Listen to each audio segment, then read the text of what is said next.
Bienvenue dans Ils sont l'avenir de Nice, le premier podcast à vous faire découvrir l'histoire inspirante de ces commerçants et entrepreneurs qui façonnent notre quartier et le business de demain.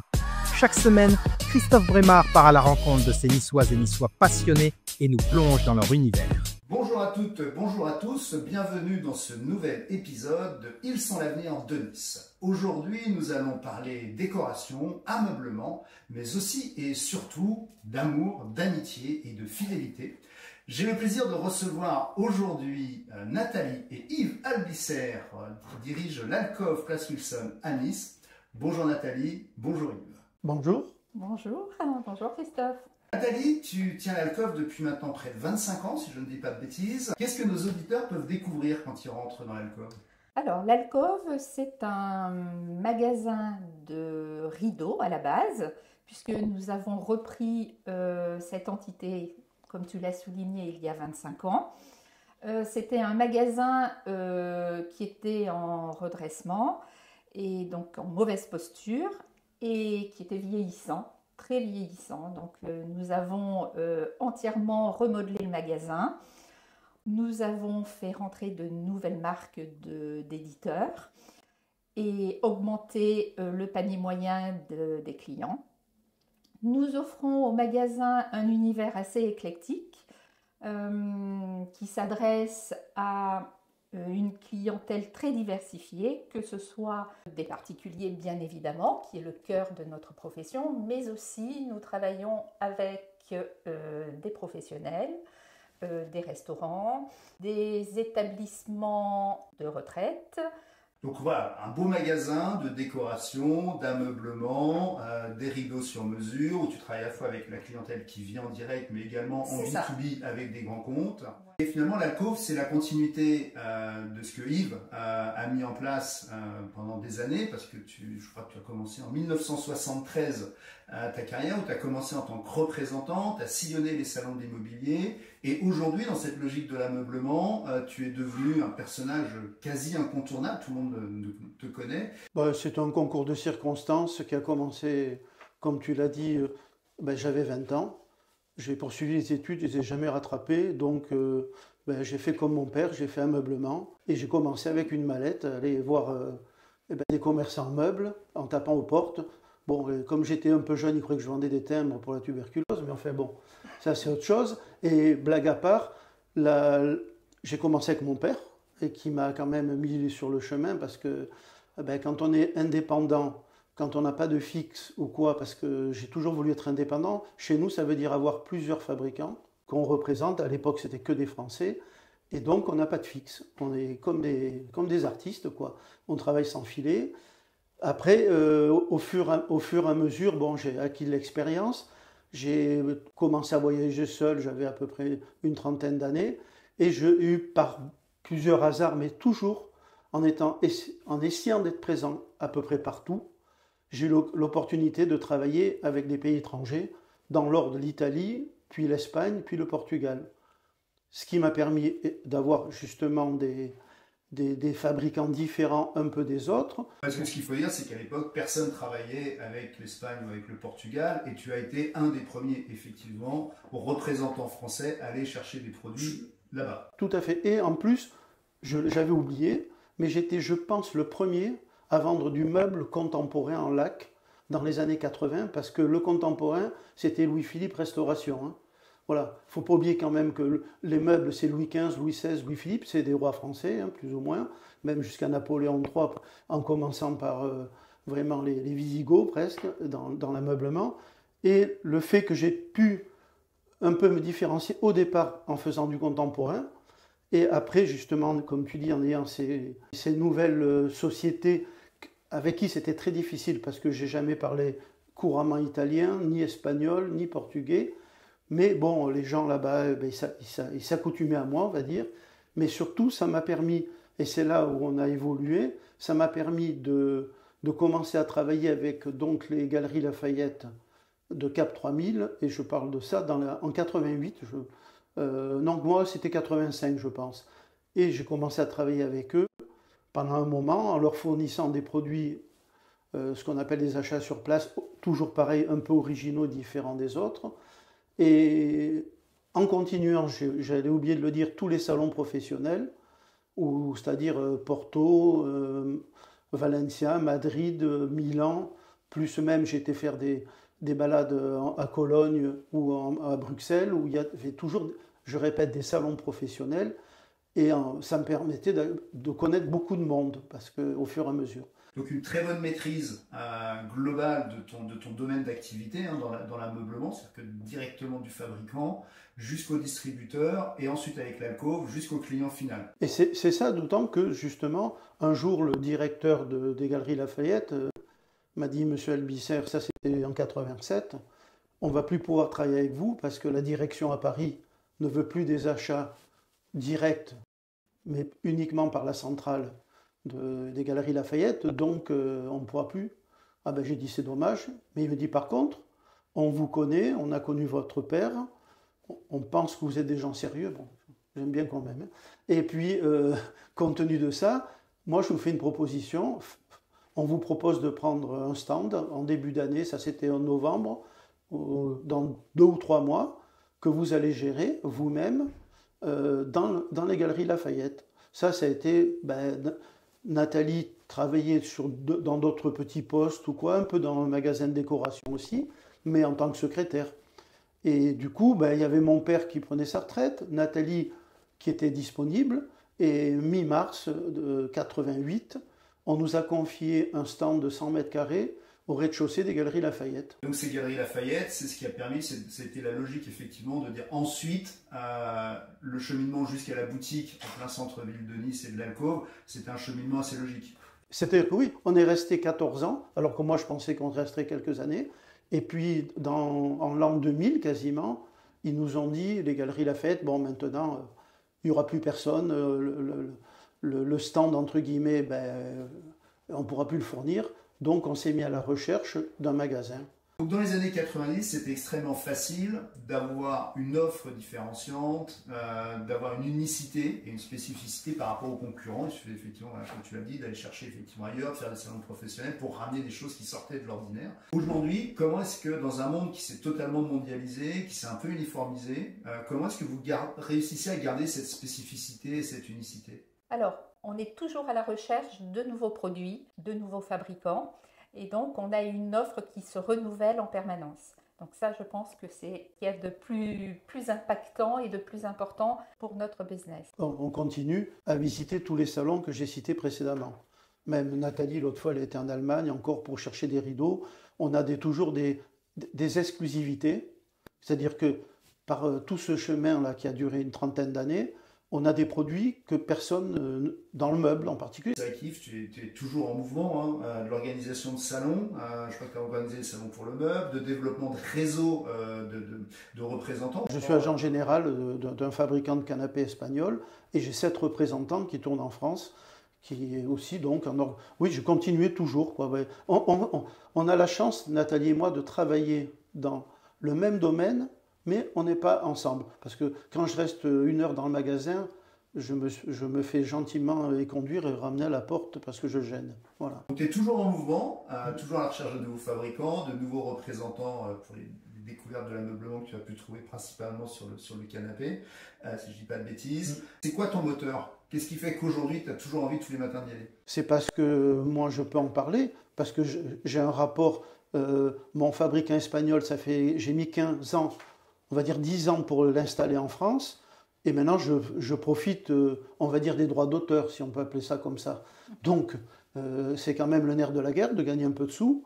Voilà. Mais après, je pense, et tu le sais très bien, puisque j'ai d'autres activités en dehors du travail qui sont quand même assez prenantes, tu es bien placé pour le savoir, donc je ne sais pas m'arrêter, je crois.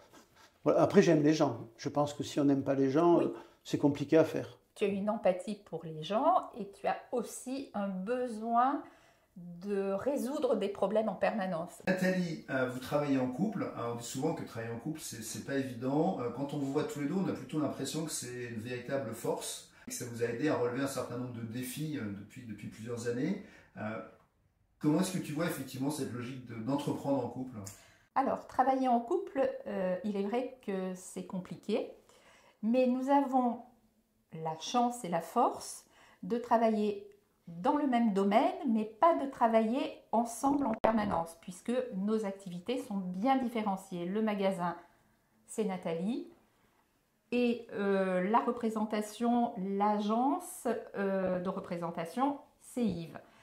Je bénéficie effectivement de son expertise, et il bénéficie de mon expertise, parce que je l'aide au niveau de la décoration, du choix des tissus pour les canapés. Oui, en particulier, je coupe Nathalie, mais quand je vends des produits, en particulier du fabricant espagnol dont on parle, Nathalie, moi j'ai un secteur qui va quand même de Nice à Montpellier pour les vendre, chez en particulier des magasins de groupements comme Monsieur Meuble, Story ou autres.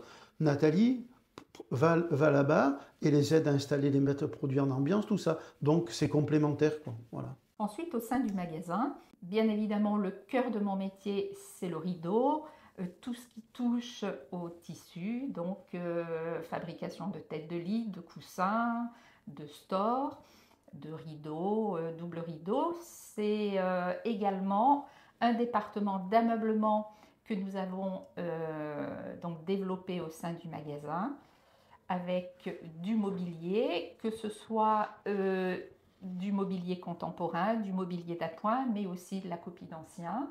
On a une offre très très diversifiée et également un secteur luminaire et décoration. Très bien.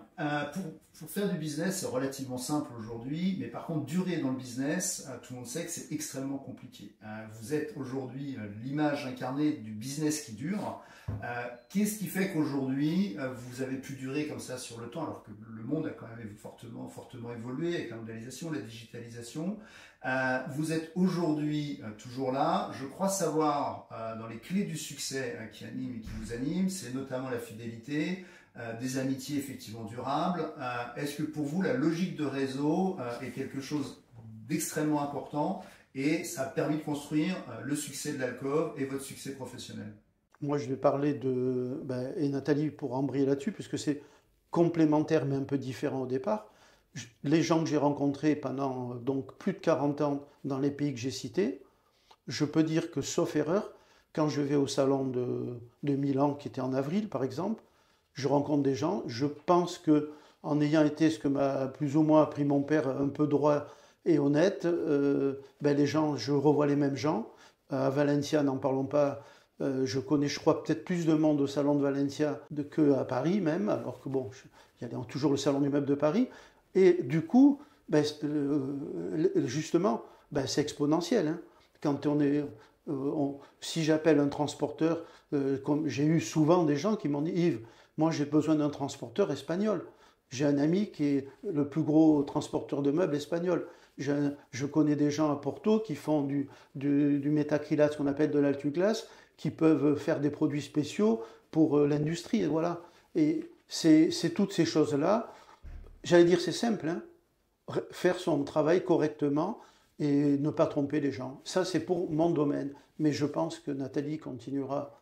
Pour le magasin, c'est un peu la même chose avec les particuliers. Moi, c'est professionnel, Nathalie, c'est particulier. Ouais, c'est vrai que tu as un accompagnement privilégié, tu as une confiance qui s'instaure avec chacun des clients.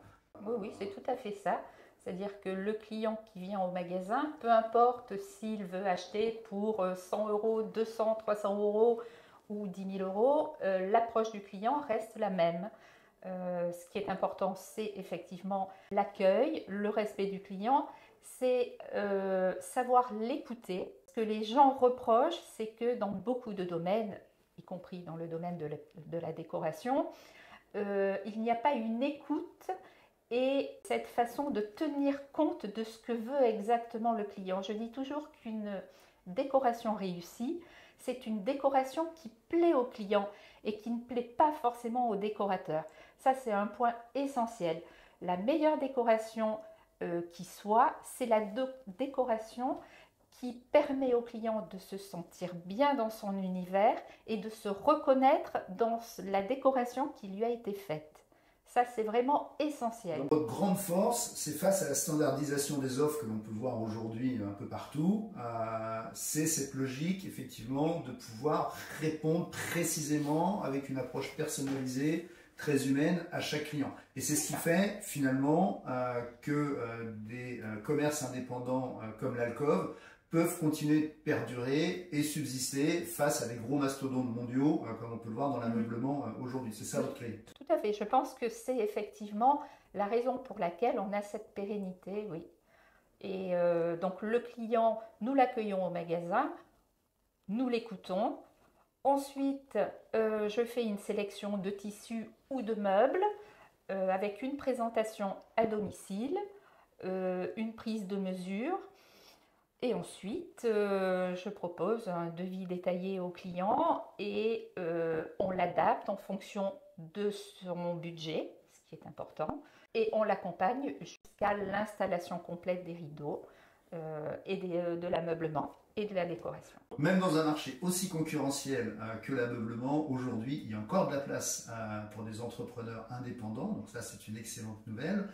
Yves, au-delà de l'Alcôve, est aujourd'hui un acteur extrêmement engagé, que ce soit dans le syndicat du meuble, que ce soit dans l'association des commerçants du quartier.